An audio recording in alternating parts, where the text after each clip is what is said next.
Now here at the roofing portal, when our guys see a roof that's got flat profile tiles, either concrete or terracotta, and it's on a roof that's got dormers on it, so a dormer roof combined with flat profile tiles, we cringe because we automatically go, there's a leak happening somewhere, and one, it can be hard to find where the leak's coming from, and two, it can be bloody hard to fix.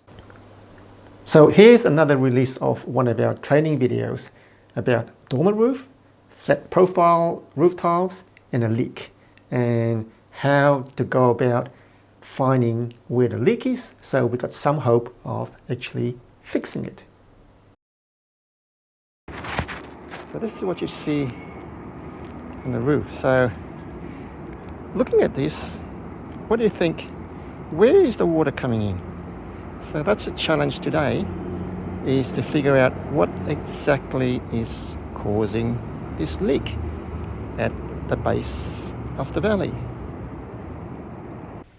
Now, before we start, I do get a very valid question. And that question is, how do you know the leak is where you've got it circled?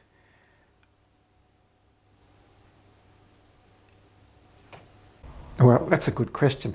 And we've got a good answer, because this is a roof with a flat profile tile. And we know that when you've got a flat profile, you've got a dormer. We know that there's a parapet wall and there is a soaker flashing. Surely the most obvious place for the water to come in is at the soaker or at the wall of the dormer. So are we looking at the right place? And in this case, we really have to pinpoint exactly where the leak is so that we've got some hope of actually seeing the bubble in the gyprock. And so this is where the tape comes in. Now, inside the house, we see where the bubble is on the sloping ceiling, and we can see the window of the dormer. So we can measure from the window of the dormer to where the bubble is. And on the outside, we know that the dormer roof has got a set of eaves on it. So we add the dimensions up and we measure back from the edge of the dormer roof.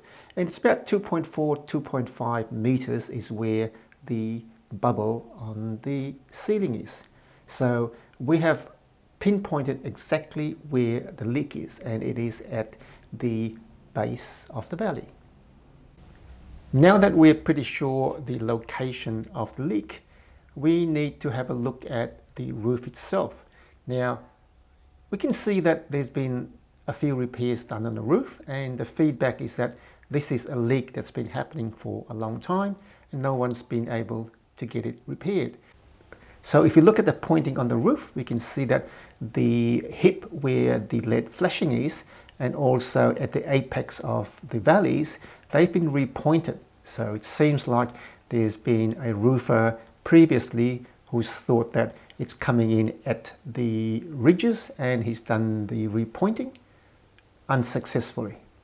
And recently there was another roofer who then went down to the base of the valley and put some flashings, some Walker flex flashings at the base of the valley up against the parapet wall. And this was also unsuccessful. Those of you with sharp eyes will notice that the tiles beside the valley where it goes under the hip, it's a soldier course, which means that there's a single tile laid in a soldier fashion. And you could see that normally in this sort of lay, you would twist the tile upside down so that the nose of the tile is in fact under the ridge and the top end of the tile is on the surface of the valley. And that allows the water course to work. So those of you who think the soldier course is a problem may be right, because the water, when it flows down the water course, actually goes the wrong way and it can actually drip into the ceiling. You will notice that they have attempted to fill in the gap where the tiles lap to minimize the water going into the water course. So that was the original roofer's solution to laying the soldier course incorrectly. Now, one answer to another possible cause of the leak is that where the previous roofer had put in the walker flex flashing up against the parapet wall, there is an area where the water could seep in between the tile roof and the parapet wall. So perhaps that's where the water is getting in.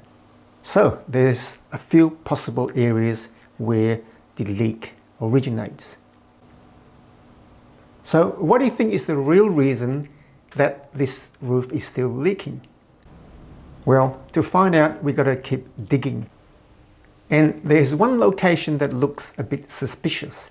And this is where you've got the LED flashing at the apex of the valleys. And there's a reason for the LED flashing to go in there. And it seems like the LED flashing is used as a transition from the roof to the soldier course. Now, let's see what happens when we actually take a tile off where the LED flashing is.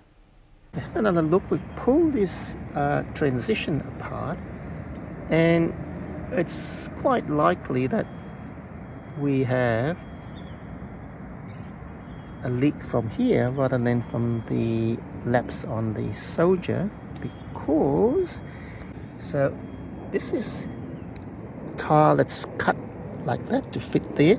So imagine this tile goes to there, and then it's then cut to there, all the way up. So any water that goes through there or through here will go behind the bedding, seep in, go under the tile, and what you'll see under here is that you've got a leak right under the tile, right there.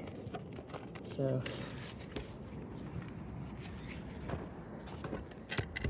right there. You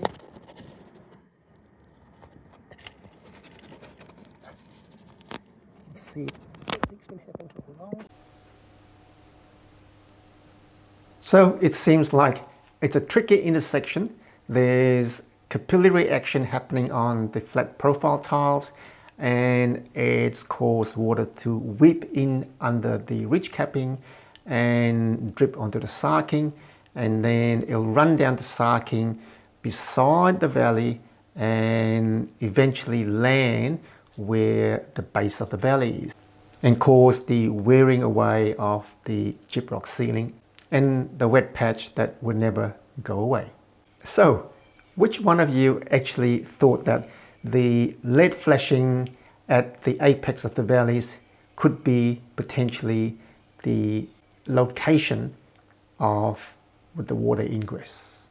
And if you did, I think you're way smarter than a lot of roofers, maybe even smarter than I am, because that is probably the last place that you will look to figure out whether that's where the water's getting in. So now we know where the leak is coming from. How the hell do we repair it? Well, there's always another training video cooking up.